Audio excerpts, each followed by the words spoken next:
이게 어제 우리 쭉 했던 거를 간단하게 복습을 한번 해보겠습니다. 간단하게. 자, 일부 예배 보시면 예배로 선언 때는 이제 우리의 마음을 모아 살아계신 하나님을 예배하십시다. 제가 그렇게 예배가 시작되었다는 선언을 하잖아요. 그럴 때 모든 예배 회중들은 기대함. 드디어 예배가 시작되는구나. 네, 드디어 하나님을 만나는 예배 가운데로 들어가는구나. 그런 기대하는 마음이 있어야 된다고 했습니다. 어제 제가 이제 태양의 후예 맞아요. 그 OST를 잠깐 불렀잖아요. 그래서 저를 텔레비전을 많이 보는 사람으로 오해를 하시는 것 같아서 제 나름대로 노력해서 배워온 겁니다. 유튜브를 몇 번씩 들어보면서 또 저는 노래는 빨리 외우거든요. 그래서 필요 없는 얘기를 여러분들에게 어쨌든 그렇게 그걸 보고 그 기대하는 마음으로 그 다음 회를 기대하는 마음으로 시작된다 그러면 집중하잖아요. 그런 마음으로 이제 예배 가운데로 나아가야 된다. 그러면 찬양대가 송영하잖아요. 그럼 이때도 동일하게 하나님께 영광을 돌리는 예배가 되겠습니다. 찬양대도 그렇게. 그러니까 여러분 예배의 선에는 기대, 찬양대 송영에는 영광. 이런 단어를 하나씩 떠올리면 좋겠죠. 영광. 그 다음에 예배로 부름하잖아요. 이거는 하나님의 말씀을 먼저 읽잖아요. 하나님의 말씀은 곧 하나님이시죠. 그래서 내가 하나님의 현존 앞에 있구나. 이게 사람들만 모여 있는 곳이 아니구나. 내가 하나님 앞에 서 있구나. 이런 마음을 예배 가운데 가져야 되죠. 그리고 이제 성시교독, 회중찬양, 경배와 찬양 모두가 다 찬양이라고 했습니다. 이것은 하나님의 현존 앞에서 드리는 나의 감사의 고백과 찬양인 거죠. 그래서 이런 찬양을 할 때는 그냥 하면 안 되고 전심으로, 이 찬양할 땐 전심으로 그렇게 하고 참회의 기도를 하는 겁니다. 전심으로 찬양할 때 진실한 참회를 할 수 있다고 했습니다. 왜? 내가 전심으로 찬양할 때 내가 주님의 임재 안에 들어가는 것이기 때문에 이스라엘의 찬양 중에 주님은 임재하시고 내가 그 찬양 가운데 주님 앞에 서야지 내가 얼마나 부족한 인간인지를 알 수 있다 그랬어요. 그렇지 않고 그냥 이 참회의 기도하는 시간에 좀 늦어가 들어와서 참회의 기도하자 그러면 뭐 죄진 것도 없는데 자꾸만 참회의 기도하자 그러냐 그런 생각 드는 거예요. 그래서 이 진심으로 전심으로 찬양할 때 진실한 참회를 할 수 있다. 그거 기억하고 이 참회를 통해서 더 깊은 만남으로 들어가고 나 이제 왔으니 이 찬송 같이 하고 또 주님이 주시는 용서의 말씀이 선포되고 또 각자가 참회할 때는 다 빛이신 주님께 자기를 적나라하게 드러내야 된다. 그냥 있지 말고 이 시간이 지나가기를 기다리지 말고 드러내야 된다는 겁니다. 그럴 때 주의 말씀이 우리 속에 있을 것이다. 그렇게 어제 이제 나눈 내용들이죠. 자, 이제 참회의 기도가 끝나면 회중들을 대표해서 기도합니다. 그 대표 기도죠. 자, 1번 동그라미 1번 같이 읽어보겠습니다. 시작.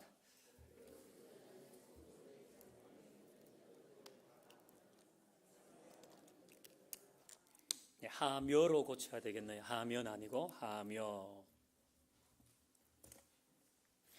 대표 기도자는 성도들의 관심이 무엇인지, 필요가 무엇인지 그걸 좀 파악하고 가슴에 와닿는 기도를 해야 되는 겁니다. 그래야지 성도들도 그 기도에 마음을 모을 수 있는 겁니다.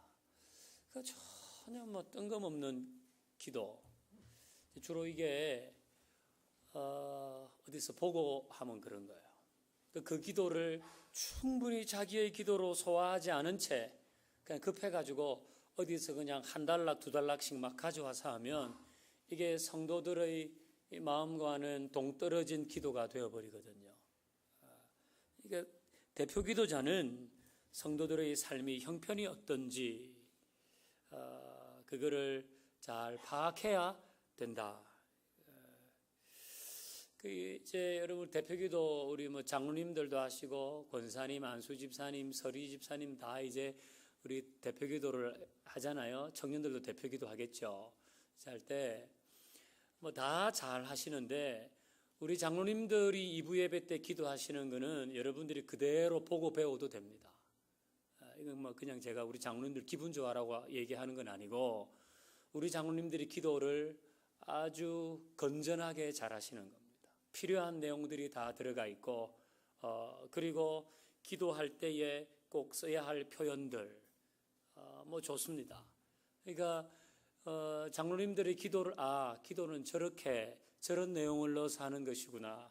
뭐 얼마든지 그렇게 배우셔도 되겠습니다.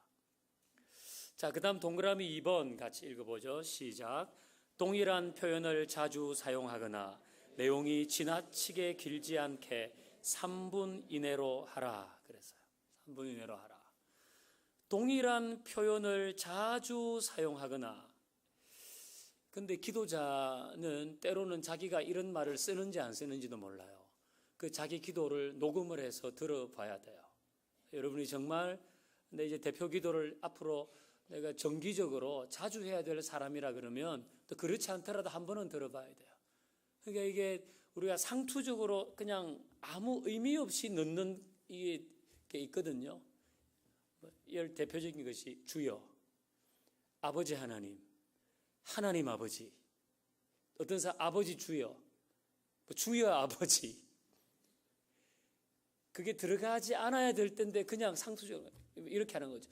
주여 아버지, 오늘 우리가 예배 시간에 참석했습니다. 주여 아버지, 우리 예배가 마친 이후에 주여 아버지, 또 아버지 주여, 이런 불필요한 표현들을 자꾸 쓰는 경우가 있어요. 이거 어떻게 하면 피할 수 있는지는 조금 이따가 말씀드리고요. 그리고 내용이 지나치게 길지 않도록 3분 이내로 하라. 이거 뭐 다 아시는 얘기입니다. 이렇게 뭐 잘 하고 계신 것 같아요. 3분 이내로. 여러분이 그동안 쭉 뭐 어릴 때부터 지금까지 신앙생활을 오면서 대표기도 가장 길게 하는 분 몇 분 정도 뭐 한글로 기억이 납니까? 뭐 어릴 때 뭐 여러분 신앙생활 지금까지 지내온 몇 분 정도 했어요? 대표기도 10분 한 분 계셨어요? 10분? 누가 대표기도 10분 하면 정말 그 보통 일 아니죠. 10분이 제일 깁니까? 10분? 10분이 제일 긴가요? 저는 15분 이상 하는 분과 함께 전임 전도사 생활을 했거든요. 15분 이상 하는 장은 그분이 성이 계시예요. 여이 쓰는 게 특이한 성이죠. 그분이 대표기도 하는 날에는 최소 15분 이상 해요.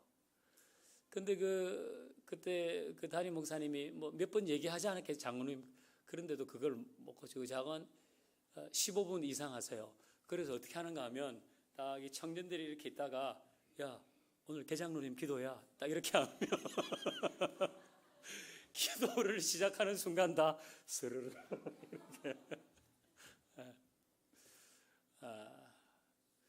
이렇게 그런 분들은 그 나름대로의 절실함이 있어서 그렇게 하시겠죠. 그분은 뭐 새벽 기도도 매일 나오시는 분이에요. 그 나름대로 절실한 마음으로 그렇게 기도하지만은 개인 기도는 뭐 15분 아니라 150분을 해도 누가 뭐라 그러지 않지만 이게 대표 기도라고 하는 거는 정말 대표성을 가지고 모든 회중을 대표해서 기도하는 거기 때문에 그 기도에 균형이 있어야 되고 질서가 있어야 되거든요. 그렇게 하면 3분, 여러분 3분 굉장히 깁니다. 3분. 여러분 3분 이 A4 용지에 10포인트 160 그 줄간격 160으로 해가지고 한 페이지 빽빽하게 있어서 약간 빠른 속도로 읽으면 이게 3분 내에 충분히 읽을 수 있는 겁니다. 그러니까 우리의 기도에 상투적인 표현이 많고, 이게 사람이 말을 하면 좀 끝을 길게 하는 사람도 있거든요. 예를 들어서 하나님께서 우리에게 은혜를 주십니다 이렇게 하면 되는데, 하나님께서 우리에게 은혜를 주신다고 생각합니다. 이렇게 뒷부분을 길게 하는 경우들이 이게 언어 습관상 그렇게 있는 거예요. 했습니다라고 마치면 되는데, 했다고 생각하면서 뭐 또 이렇게 지금 말이자 그렇게 뒷부분을 느리는 그런 걸 다 줄이고 하면 3분은 굉장히 긴 시간입니다. 긴 시간. 3분 이내로 마치는 것이 좋지요. 그리고 이제 거기 기도는 찬양, 회개, 감사, 중보, 간구 1대1 하면 우리 다 배우는 거 아니에요. 기도할 때 뜬금없이 회개부터 시작한다든지 막 그냥 간구부터 시작한다든지 그렇게 하지 않고 찬양하고 회개하고 감사하고 중보라고 할 때 이건 교회 외적인 것, 뭐 민족을 위해서 기도한다든지 선교사를 위해서 기도한다든지 그렇게. 그 다음에 간구는 교회 내적인 것 이렇게 기재하죠. 그러니까 이게 기도를 내가 개인적으로 기도 순수가 맡았으면 제가 늘 말씀드리지 기도하면서 기도를 준비해야 돼요. 그냥 그런 정말 내가 주님 이번 주에 기도를 내가 대표로 하나님 앞에 기도를 드리는데, 그래서 그 기도를 생각하고 또 자기가 기도하고 이러면 이 중보와 간구할 내용들이 다 들어와요. 그런데 어떤 경우는 너무 급해가 그렇게 하지 않고 그냥 기도책에서 이렇게 가져오거나 인터넷을 검색하면 뭐 지금 중요한 캠페인이 있는데도 캠페인의 기도는 어디 갔는지 없어요. 없고 또 뭐 지금 교회에서 함께 우리가 지금 마음을 모으고 있는데 그거는 어디 간 데도 없어요. 그거 뭔가 하면 기도하면서 기도를 준비하지 않은 거예요. 그냥 지금 급해요. 그렇게 대표하면 안 되잖아요. 내가 이제 이 많은 회중들을 대표해서 기도하는 건데 그렇게 하면 안 되는 거죠. 자, 그리고 아까 이 동일한 표현을 자주 사용하는 것, 이것과 함께 판에 박힌 표현을도 피하는 게 좋아요. 늘 그냥 그렇게 의미 없이 해버리는 것. 그 이 얘기도 제가 뭐 드린 얘기 같은데, 제가 시골 어릴 때 그 교회 권사님 계셨거든요. 그분 이제 세상 떠나셨는데, 그분은 무슨 기도를 해도 높고 높은 보좌에서 낮고 천한 우리들을 눈동자같이 지키시는 하나님, 여기 항상 몇 번씩 들어가요. 그 심지어 제가 외웠잖아요. 높고 높은 보좌에서 낮고 천한 우리들을 눈동자와 같이 지키시는 하나님. 이게 모든 곳에 그렇게 하면 안 돼요. 기도는 내가 하나님 앞에 기도하면서 그날에 있던 것을 또 준비하고 그렇게 하는 것이 필요하다. 3번 같이 읽습니다. 기도는 기도하면서 준비하고 기도문을 작성하는 것이 좋다.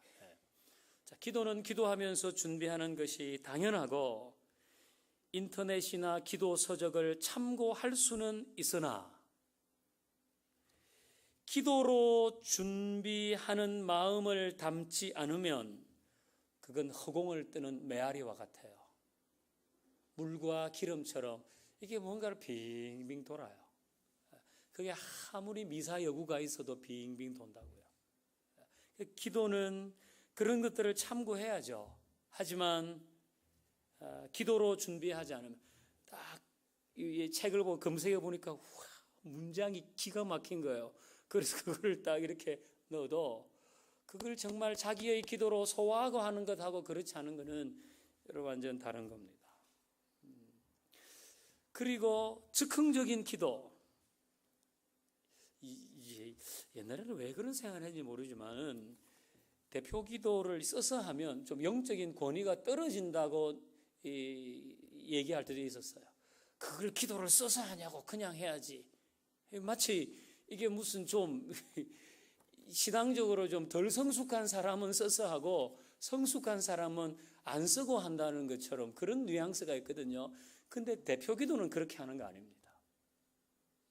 대표 기도는 써서 하는 게 정석입니다. 써서 하는 게.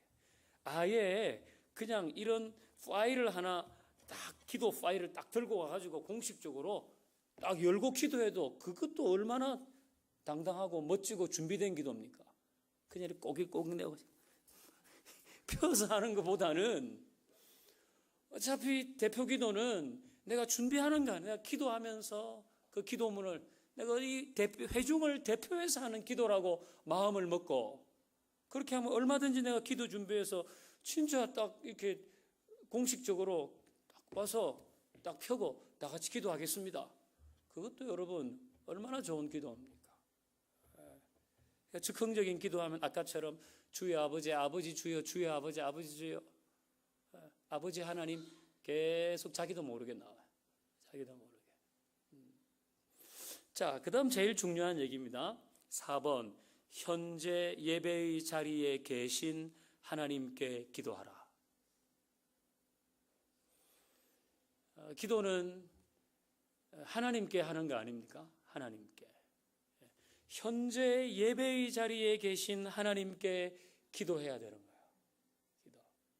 사람을 자꾸 의식하면 안 돼요. 사람. 그러니까 이 대표 기도자가 빠지기 쉬운 함정은 뭔가 하면 내 기도를 사람 앞에서 한다는 마음을 자꾸 가지게 되는 거예요. 사람 앞에서. 사람 앞에서. 그런 마음이 없으면 내가 정말 하나님 앞에 있습니다. 그렇게 마음을 먹으면 내가 즉흥적으로 기도하더라도 이게 예를 들어서 아버지 하나, 아버지 주여, 주여 아버지 이거 뭐 마음이 다급하고 막 잘하려고 그러니 거기 나오거든요. 그냥 편안하게 내가 사람들을 아니고 여기 계신 하나님께 기도한다. 그런 마음으로는 늘 기도문을 쓰셔야 되는 거예요. 하나님께 기도한다. 하나님께 기도한다. 그 대표 기도는 그렇게 해야 돼요. 여러분 이게 회중을 대표해서 기도한다는 마음을 늘 가지셔야 돼요. 내가 회중을 대표해서 기도한다. 거기다가 뭐 자기 감정을 자기 불편한 얘기들을 막 아니면 자기의 사정 지금 내가 굉장히 다운되어 있어. 그럼 내가 다운되어 있는 얘기를 계속 기도에다가 이건 대표 기도를 하는 게 아니잖아. 대표 기도는 모든 회중들을 대표해서 내가 기도하는 것이다. 그걸 기억하시고. 자, 그 다음 밑에 클로바 한번 읽어보십시다. 시작.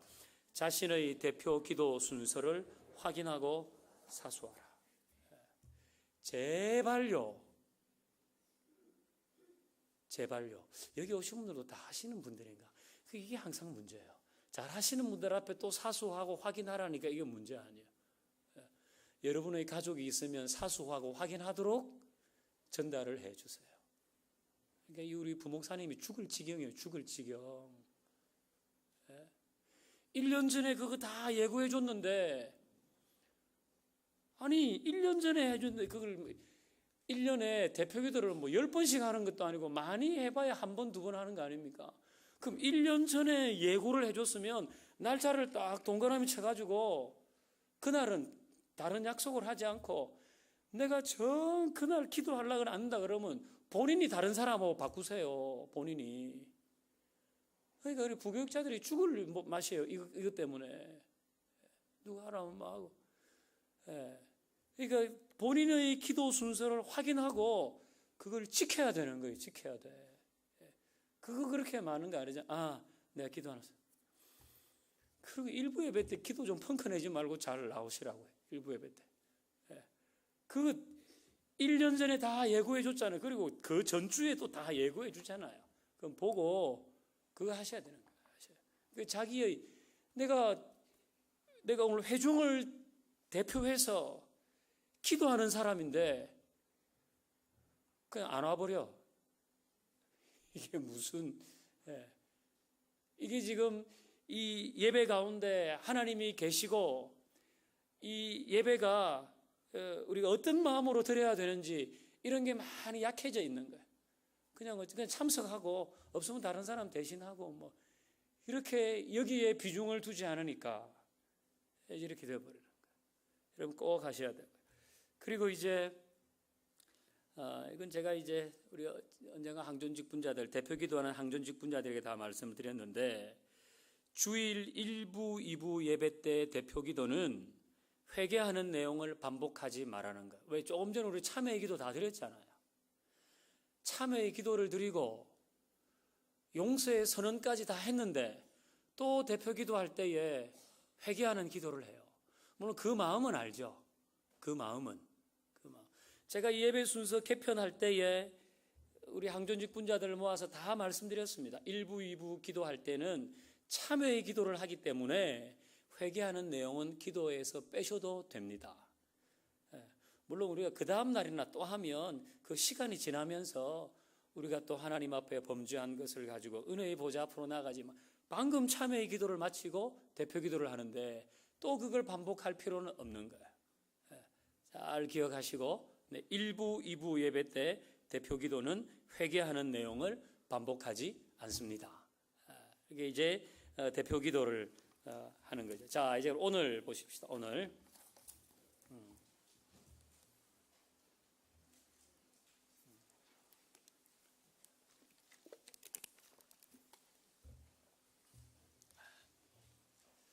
굉장히 파일을 열심히 챙기세요.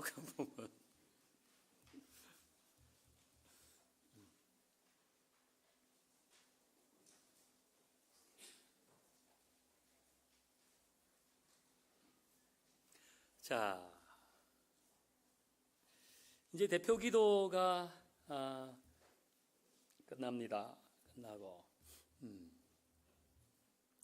성가대가 후주를 하죠. 성가대 후주. 여러분 기도하는 마음으로 다 있을 겁니다. 그때는 기도하는 마음으로 있겠죠. 이제 교회 소식을 전합니다. 자, 1번 보시면 교회 소식, 광고가 아니라 성도 간의 교제의 한 방편이다.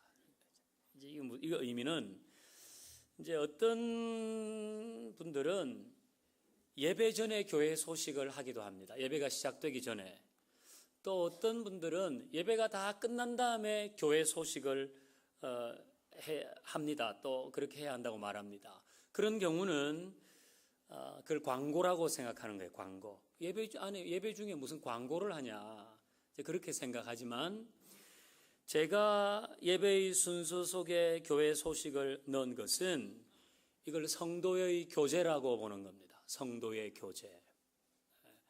성도의 교제로 볼 때는 예배의 한 순서로 자리 잡는 것 뭐 문제 없습니다. 그러니까 이게 우리 교회 소식을 보면 우리 공동체가 지금 함께 해야 될 일은 뭐고 우리가 어떤 사역을 지금 힘써서 하려고 그러고 또 교인들의 애경사는 뭐가 있고 또 이런저런 소식이 있다. 이걸 다 성도의 교제의 관점에서 보는 거예요. 성도의 교제. 그러니까 여러분도 이 예배 중에 교회 소식을 얘기하고 할 때는 이게 하나님 앞에 예배 드리는 시간에 무슨 광고인가 그런 마음을 갖지 마시고 성도 간의 교제 그 시간의 한 방편이다. 그렇게 보시면 되겠습니다.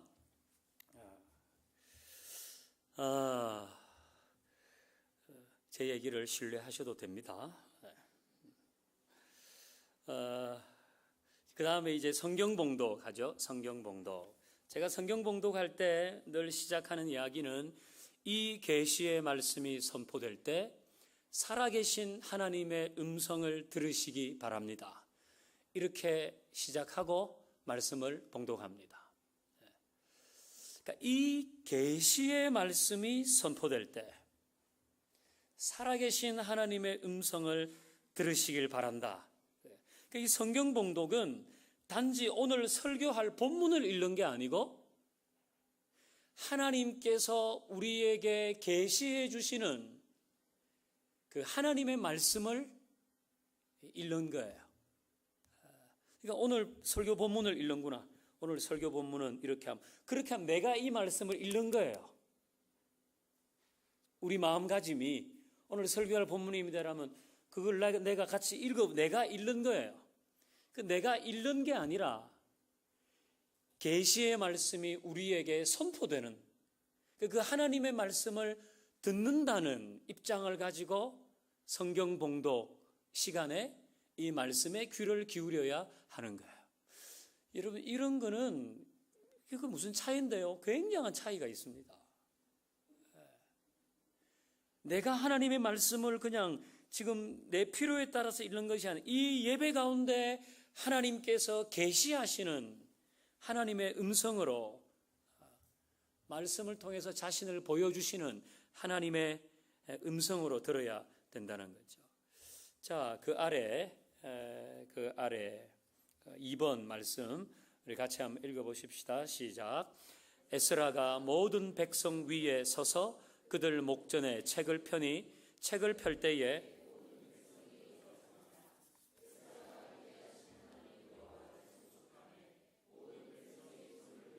아멘 아멘 응답하고 몸을 굽혀 얼굴을 땅에 대 여호와께 경배하니라. 아멘. 이 지금 에스라가 백성들에게 하나님의 말씀을 읽거든요. 그때 그 말씀을 받는 백성들의 태도가 이런 거예요. 모두가 다 일어섰어요. 그래서 지금도 어떤 교회 중에 성경 봉독할 때 일어나는 교회들도 있습니다. 그 교회는 이걸 하나님의 말씀을 내가 경외함으로 듣는다. 여러분, 우리도 그러잖아요. 그냥 우리 인간관계에서도 어른이 말씀하시면 예 이렇게 하잖아요. 어른이 말씀하시면 짝다리 짚고 이렇게 하지 않잖아요. 어른이 말씀하시면 뭔가 이렇게. 우리 선다는 것은 경외한다는 거거든요. 국기에 대해서 경외할 때 앉아서 하세요. 우리 앉아서 하면 또 바로 가는 거지. 그 선다는 건 내가 경외감을 나타내는 게 서는 거 아니에요. 서는 거. 그래서 지금 여기 섰어요. 하나님의 말씀이 하나님의 이 계시가 선포되는 시간이 일어섰어요. 그리고 손을 들고 아멘 아멘 했어요. 그 말씀을 받는 거예요. 아멘 아멘 하고 받고 심지어 몸을 굽혀 땅에 엎드리고, 이것이 하나님의 말씀을 받는 태도였다는 거예요. 그러니까 성경 봉독 시간에는 설교 보면 읽는 거라고 생각하지 마시고 하나님의 음성을 듣는 태도를 가지셔야 돼요. 그것이 예배자에게 필요한 태도예요. 자, 그 박스 안에 보면 다시 약속해요. 그렇게 제가 썼는데, 모든 성경 봉독자는 이 계시의 말씀이 선포될 때 살아계신 하나님의 음성을 들으시기 바랍니다 라고 말하십시다. 이제부터는. 여러분, 헌신예배 하실 때 성경 봉독 하시잖아요.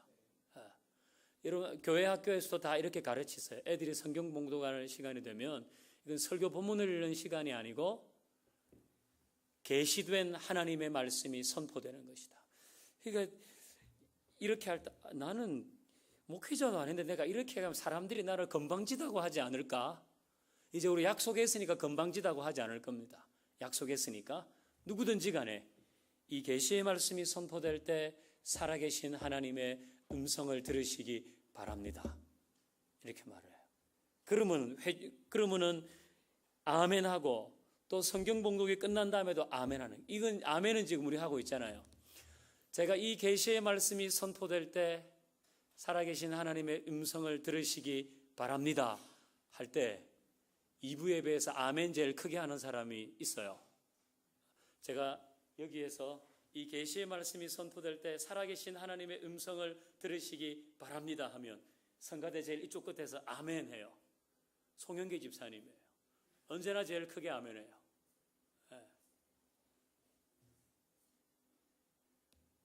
이 분위기는 무슨 분위기? 여러분도 이제 아멘 하십시다. 아멘 하고 계세요. 다 잘하고. 그리고 본문을 다 읽고 나면 아멘.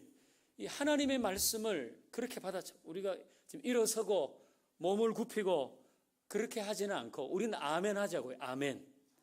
이 에스라에 있는 말씀처럼 이 계시의 말씀이 선포될 때 살아계신 하나님의 음성을 들으시기 바랍니다. 여러분들이 예, 아멘이 그냥 우리말로 하면 예, 저도 그렇게 하겠습니다. 저도 동감입니다. 그게 아멘 아니에요.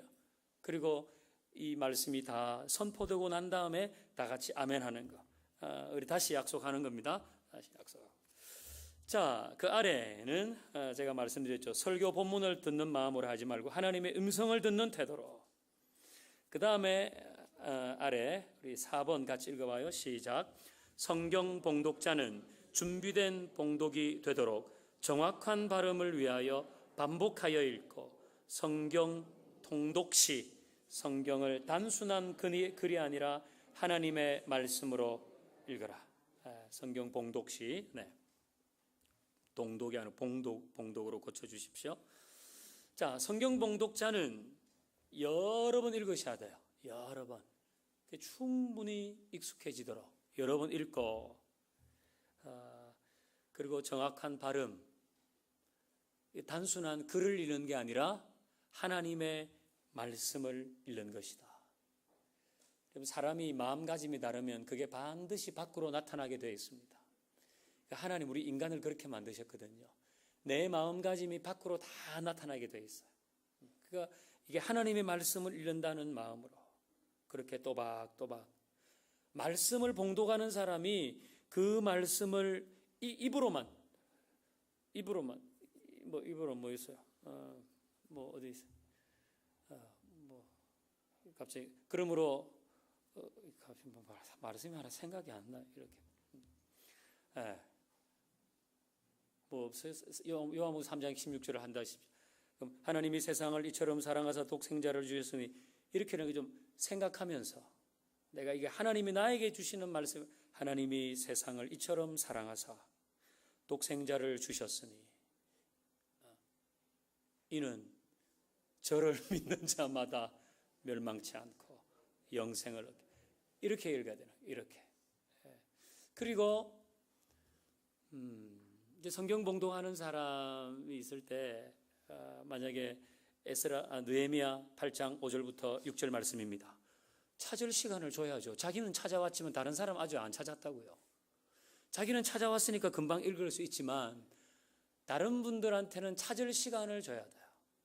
모두가 충분히 줘야지 그 하나님의 말씀을 함께 받을 거 아닙니까? 충분히 시간을 줘야지. 그래야지 하나님의 말씀을 같이 받죠. 아니면 자기만 어떤 사람 중간에 들어오고 이러면 안 되는 거예요. 꼭 이제 그렇게 하십시다. 자, 이제 그 다음에 성경 봉독이 끝나면 무슨 순서입니까? 네, 찬양 대 찬양. 찬양 대 찬양이죠. 여러분, 찬양 대 찬양은 왜 성경 봉독과 설교 사이에 할까요? 성경 봉독하기 전에나 설교한 후에 하지 않고 왜 성경 봉독과 설교 사이에 할까요? 자, 1번 보시면 성경 봉독으로 자신을 계시하신 하나님께 찬양으로 응답하는 겁니다. 우리가 첫날 배웠습니다. 이 하나님과의 만남은 하나님의 계시와 인간의 응답 그것으로 이루어진다 그랬습니다. 그 예배의 순서가 여러분 자세히 보시면 하나님이 자기를 계시하시고 사람이 응답하고 이런 순서로 계속 엮어져 가는 거예요. 이게 지금 하나님께서 말씀으로 자기를 계시해 주셨어요. 그리고 회중들은 거기에 응답하는 거예요. 이때는 특별히 찬양대가 찬양하면서 하나님께 응답하는 것입니다. 자, 그 아래 클로바를 보시면 이제 기도자와 마찬가지인데 클로바 같이 한번 읽어보십시다. 시작. 회중을 의식하는 찬양이 되지 않도록 주의하다. 여러분, 기도도 마찬가지고 찬양대가 찬양하는 것도 마찬가지고 여기 회중들이 다 앉아 있지만은 이건 하나님께 드린다는 마음이 제일 먼저 있어야 돼요. 여러분, 사람은 마음가짐이 어떠냐에 따라서 그게 다 밖으로 드러납니다. 기도자도 마찬가지지만은 찬양대원도 여기 있는 사람을 너무 의식하면 안 돼요. 회중을 의식하지 않는 찬양을 하겠다고. 우리 조윤영 지휘자님이 지금 계속 참석하고 계신데 저는 굉장히 고무적입니다. 지휘자는 굉장히 중요한 예배위원이거든요. 특별히 지휘자들은 그런 마음이 좀 있는 거예요. 없을 수도 있어요. 없을 수도 있지만. 우리 집 1부, 2부 있잖아요. 어떤 교회는 3부, 4부 있거든요. 그럼 성가대가 4개고 밤에 하는 성가대, 수요일 하는 성가대가 다 있어요. 그러면 그 은연중에 마치 찬양대가 이걸 무슨 자기들이 그걸 무슨 이게 누가 잘하냐 이런 거 비슷하게 돼버리면 이게 문제가 되는 거예요. 절대로 그렇게 회중을 의식하면서 드리면 여러분 이 예배는 제대로 된 예배가 안 되는 겁니다. 그러니까 여기서 찬양할 때 하나님을 의식하고 내가 지금 말씀으로 계시해 주신 그 하나님 앞에 응답하는 거 아니에요. 그걸 지금 교회가 대표로 세운 거 아니에요. 대표로. 이 순서가 굉장히 중요한 순서이기 때문에 하나님이 자신을 말씀으로 나타내 주셨잖아요. 그날 우리를 만나시겠다고 그 말씀을 우리에게 주신 거거든요. 그날은. 그래서 그것에 대해서 사람들이 응답하는데 그게 지금 찬양대가 교회를 대표해서 섰으니까 하나님께 찬양을 해야 되는 거야. 너무 회중을 의식하면 안 된다는 거 기억하시고. 여기 찬양대원들도 다 마찬가지예요. 찬양대원들도. 그거 할 때 하나님을 의식하는 찬양을 꼭 들어야 되는 겁니다. 자, 그 아래 2번. 설교를 통해 하나님의 말씀을 듣기 전에 하나님께 가장 아름다운 경외를 드리는 것이다. 이게 비슷하지만은 좀 더 강조하는 것은 설교를 이제 들을 거 아니에요. 이 계시된 하나님의 말씀을 통해서 설교를 들을 텐데 그 설교를 듣기 전에 말씀하실 하나님께 가장 아름다운 경외, 그 경외감으로 찬양하는 것이 찬양대 찬양인 겁니다. 그러니까 우리의 예배가 예배로 선언부터 이렇게 이런 마음으로 쭉 이어져 나가면 우리의 예배에 이 하나님과의 만남이 곳곳에서 있는 거예요. 그러니까 제가 지금 우리 찬양대 분들이 그동안은 하나님께 찬양하지 않고 사람들한테 좋게 들리려고 했다는 건 아닙니다. 여러분 그런 아닌 줄 아시죠? 제가 그렇게 얘기하는 건 아니고 우리의 마음을 더 그쪽으로 몰아야 된다. 그러면 이 찬양하는 가운데 훌쩍거릴 수도 있습니다. 찬양 못할 수도. 저도 우리 1부, 2부에서 그런 경우 좀 보았습니다. 그게 정말 그 주님을 바라보기 때문에 일어나는 감동 안에 그래서 찬양을 연습은 했지 못해요. 못하고 그냥 입을 다물고 있거나 그런 경우들이 다 느껴지거든요. 이건 하나님을 중심으로 하나님께 최고의 가치를 이렇게 하면 단지 우리가 뭘 좀 만족을 얻고 그거와는 비교가 안 되는 그런 은혜가 있는 거예요. 그거를 예배 가운데 누리려고 해야 되는 겁니다. 자, 그 다음에 또 3번 보시면 예배자들의 마음을 하나님의 존전으로 이끌어가는 것이다. 그래서 이것도 찬양대의 기능. 이제 말씀을 들어야 되거든요.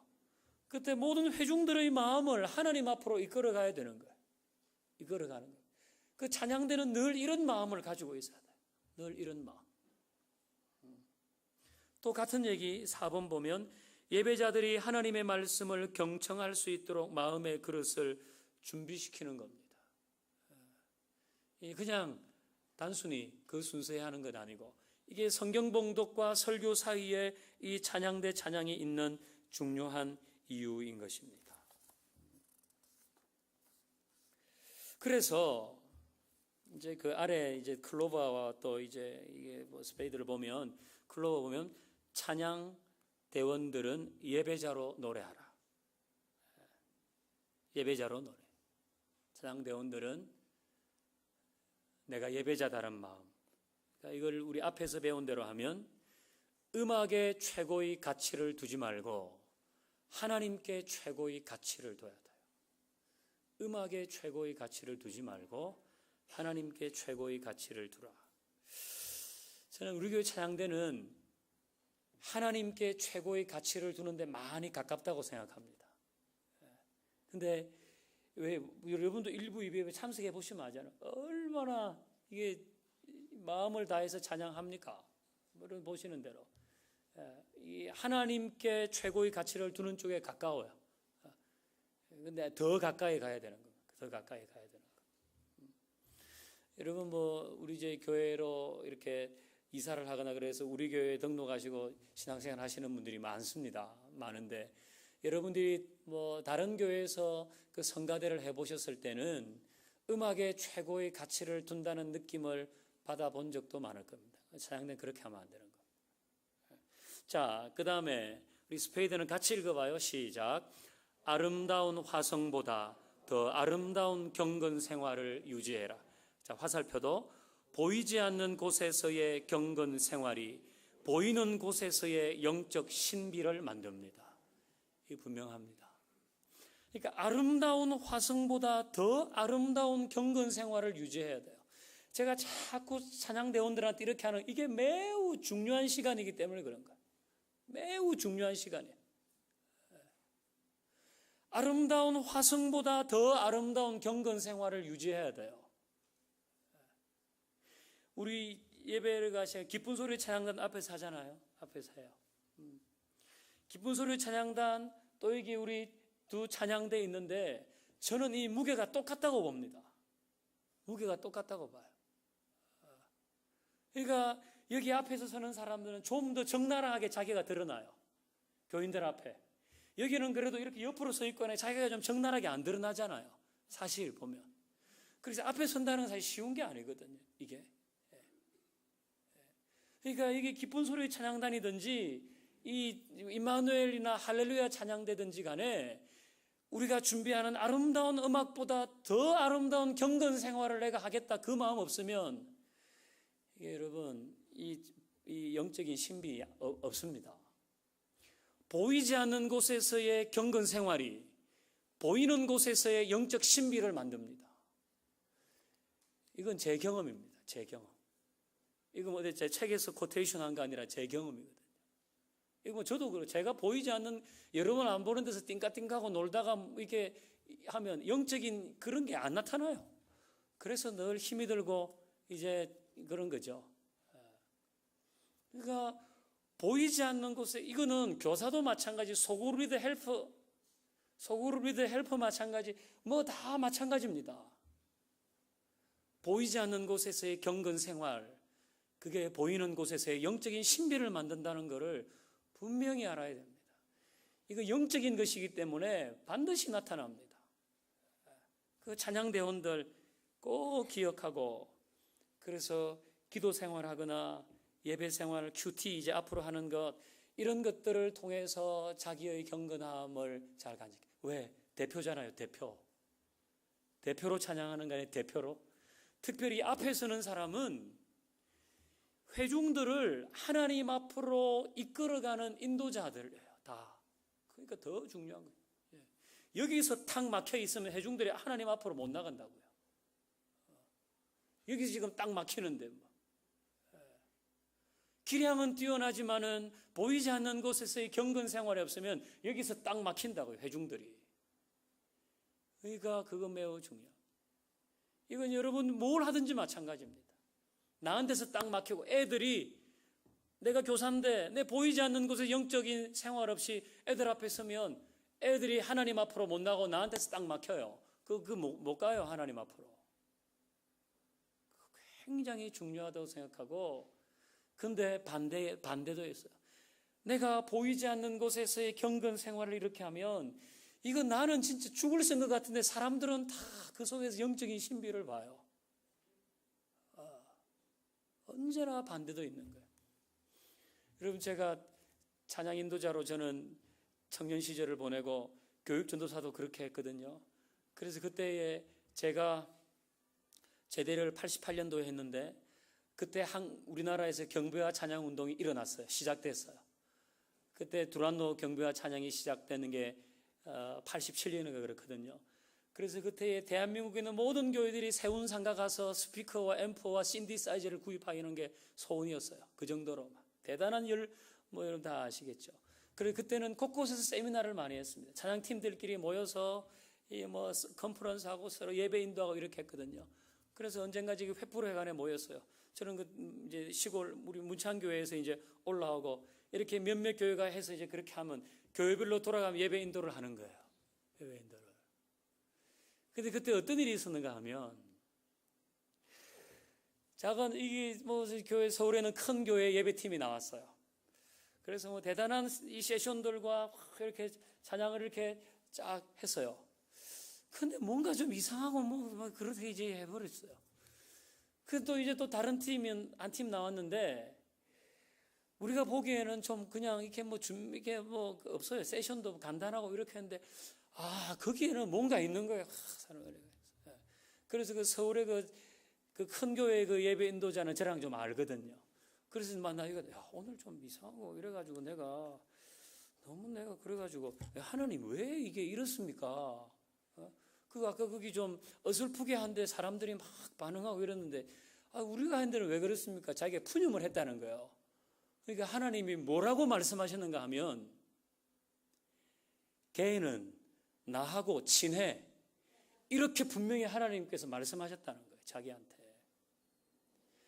걔는 나랑 친해. 그래서 자기가 아무 소리도 못했다는 거예요. 걔는 하나님이랑 친하다는 거예요.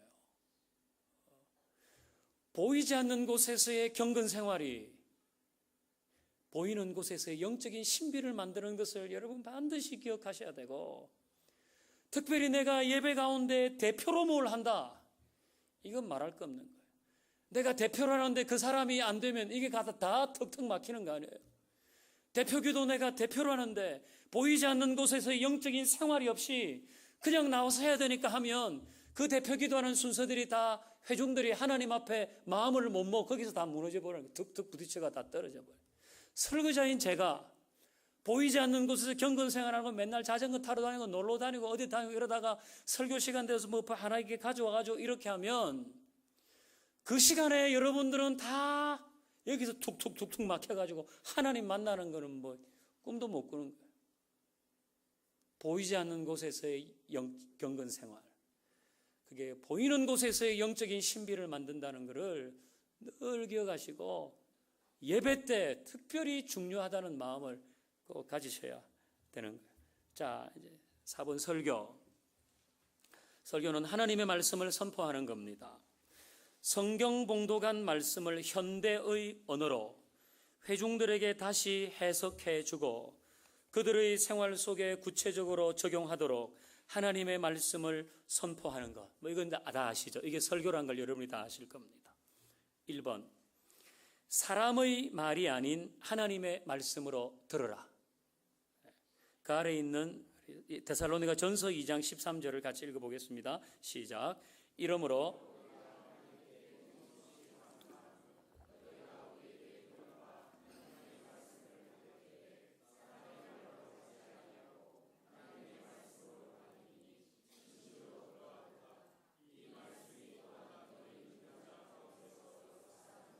아멘.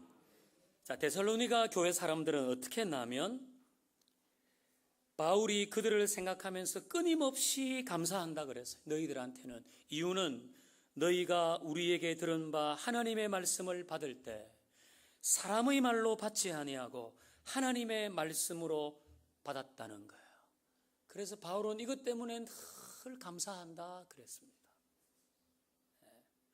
그리고 이 말씀이 또한 너희 믿는 자 가운데서 역사했다. 너희들이 그걸 하나님의 말씀으로 받았을 때 거기에서 역사가 일어났다. 그겁니다. 여러분 바울 아시죠? 바울이 성깔이 대단한 사람이거든요. 사도행전 보면 막 안 데려가잖아요. 막 1차 전도 갈 때 집에 돌아갔잖아. 너랑 다시 절대로 못 가. 그것 때문에 바나바랑 결국은 싸워가지고 바나바는 바나바대로 바울은 바울대로 가는 거거든요. 그리고 바울, 제가 사도행전 읽어보면 바울이 그런 성격이 아니면 그 전도여행 그거 못합니다. 어떻게 그렇게 얻어맞고 또 얻어맞고 또 얻어맞았는데 그 길을 그 이튿날 또 가는 거예요. 내가 전도한 사람 잘 있나 안 있나 보려고. 그게 보통 성격 아니면 바울처럼 그렇게 1차, 2차, 3차 전도 못합니다. 그러니까 바울이 지금 얘기할 때 내가 너희에게 감사하는 것은 우리에게 들은 바 하나님의 말씀을 받을 때 이런 바울이 그런데 실수 안 했겠어요? 바울이 베드로가 이방인 집에서 밥 먹는 거 보고 대판 싸우잖아요. 지금 제가 이렇게 좀 이해를 쉽게 하려고 그래요. 갈라디아서 보면 싸우잖아요. 그러니까 바울이 하나님의 말씀을 전한다고 설교할 때 뭐 그렇다고 해서 엉뚱한 소리는 하지 않았겠죠. 바울이 얼마나 신학자입니까? 그렇지만은 실수하지 않았겠어요. 그런데 데살로니가 사람들은 그걸 하나님의 말씀으로 이렇게 들어준 것에 대해서 내가 끊임없이 감사한다. 그렇게 말하는 거예요. 여러분, 어떤 경우 하나님의 말씀으로 들리지 않고 사람의 말로 들릴까요? 여러분, 어떤 때 제가 설교할 때 저거는 하나님의 말씀이 아니라 목사님 생각이네요. 어떤 때 그런 마음이 드세요? 뭐 그걸 여러분이 지금 저한테서 얘기를 하시겠어요? 그러니까 사람의 말로 들릴 때는 자기 생각이 많아요. 자기 생각이 지금 굉장히 많아요. 자기 생각이 많으면 하나님의 말씀이 하나님의 말씀으로 안 들려요. 자꾸만 이렇게 거기다 이렇게 하고 싶고 또 저건 저렇고 왜 내 생각이 너무 많으니까. 또 어떤 경우에 하나님의 말씀으로 들리지 않고 사람의 말로 들릴까요? 설교자와 관계가 좋지 않을 때. 설교자와 관계가 좋지 않으면 자꾸만 토를 달고 싶고 니나 잘해라. 또 까네. 설교자와의 관계가 좋지 않으면 하나님의 말씀으로 들리지 않고 자꾸만 사람의 얘기로 들립니다.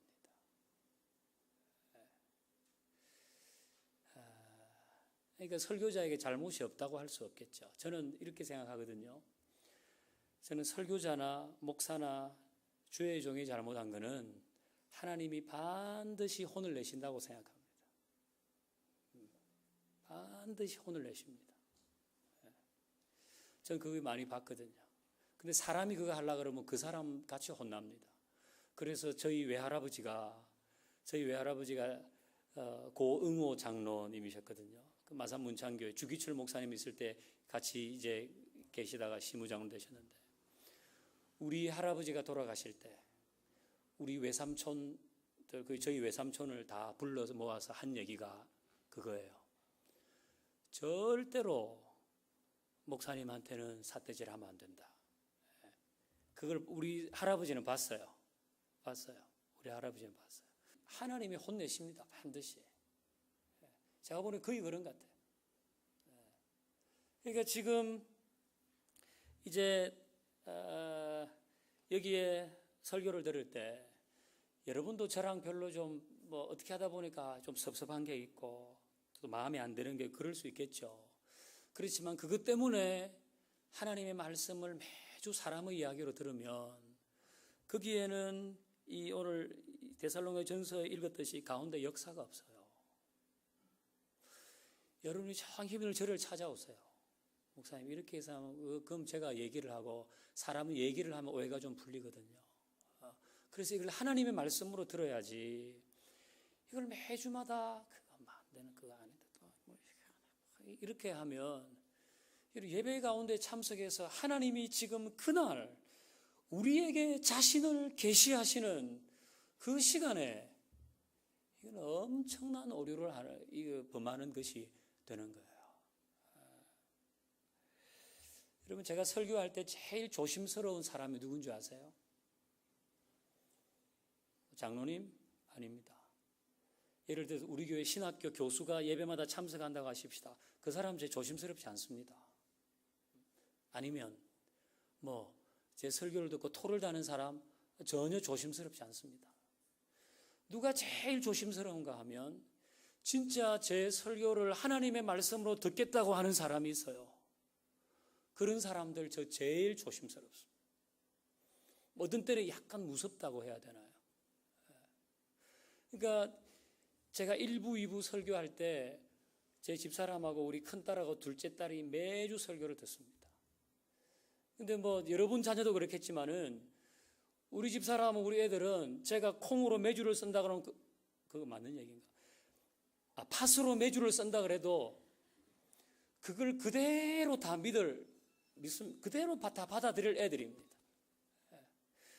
제가 그렇게 우리 두 딸이 매주 제 설교를 듣는데 제가 거기 사람 얘기를 하나님 말씀처럼 해버리면 쟤들은 인생의 중요한 순간에 그걸 하나님의 말씀이라고 생각하고 그대로 해버릴 애들이에요.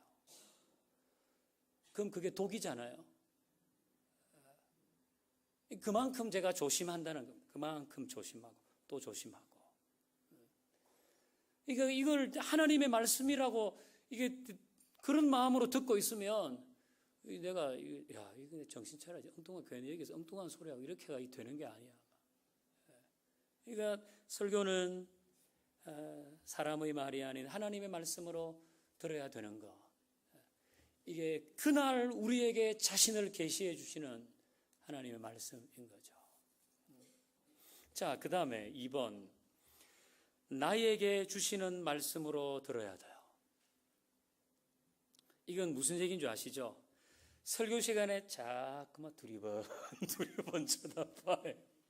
그 집사 왔어 안 왔어? 그 사람 왔어 안 왔어? 이렇게 두리번 거리지 말고 우리 남편이 들어야 되는 건데 또 안 왔네 이 인간이. 이게 우리 부인이 들어야 되는데 또 안 왔네.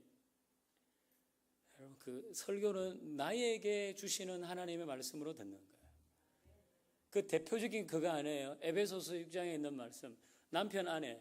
남편들이여 아내를 사랑하되 그리스도께서 교회를 사랑하신 것처럼 사랑하고, 아내들이여 남편에게 순종할 때에 그리스도께서 교회에 순종하신 것처럼 순종하라. 그렇게 하면 서로 이제 자기가 남편에게 순종하겠다, 내가 아내를 사랑하겠다, 이거보다 순종하라고 하는데 사랑하라고 하잖아. 설교는 절대로 나에게 주시는 하나님의 말씀으로 받아야 돼요. 나에게 주시는 하나님의 말씀.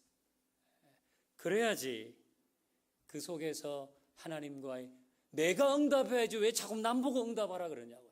하나님이 지금 그 말씀을 계시해 주시면 내가 응답을 해야지 왜 자꾸만 다른 사람 보고 응답하라. 그러니까 만남이 일어나지 않는 거예요. 거기서 내가 응답해야 된다. 그 다음 3번, 설교자를 위해서 기도해 주십시오. 자, 말씀 읽어볼게요. 또한 우리를 위하여 기도하되 하나님이 전도할 문을 우리에게 열어주사 그리스도의 비밀을 말하게 하시기를 구하라. 이 골로새서 4장 3절 말씀인데요. 거기 보면 전도의 문을, 성경을 보시면 거기다 1번이라고 해놨어요. 그리고 1번을 아래에 관주해 놓기를 또는 말씀의 문이라고 적어놨어요. 아니면 성경 보십시오. 그러니까 이 말씀은 또한 우리를 위하여서 기도하되 하나님이 말씀의 문을 우리에게 열어주사 그리스도의 비밀을 말하게 하시기를 기도해달라. 그런 바울의 요청인 거죠. 그러니까 설교자를 위해서 기도해달라, 그겁니다. 설교자를 위해서 기도해달라. 여러분도 설교자를 위해서 기도해 주셔야 돼요. 왜? 부족하니까, 모자라니까, 엉뚱한 소리 하면 안 되니까. 그래서 설교자를 위해서 기도해 주셔야 돼요. 제가 여러분에게 간간히 말씀드렸습니다. 만약에 제 설교를 듣는다면 저를 위해서 그냥 기도하지 않고 제 설교를 듣는 일이 없도록 해 주십시오. 우리 부목사님 설교를 듣는다면 부목사님을 위해서 기도하지 않고 그 설교를 듣는 일이 없도록, 임전도사님 또 김전도사님, 둘 다 김전도사님이네, 설교를 듣는다면 그분을 위해서 기도하지 않고 설교를 듣는 일이 없도록 해 주십시오. 제가 몇 번 여러분에게 부탁드렸죠? 처음 들으시는군요.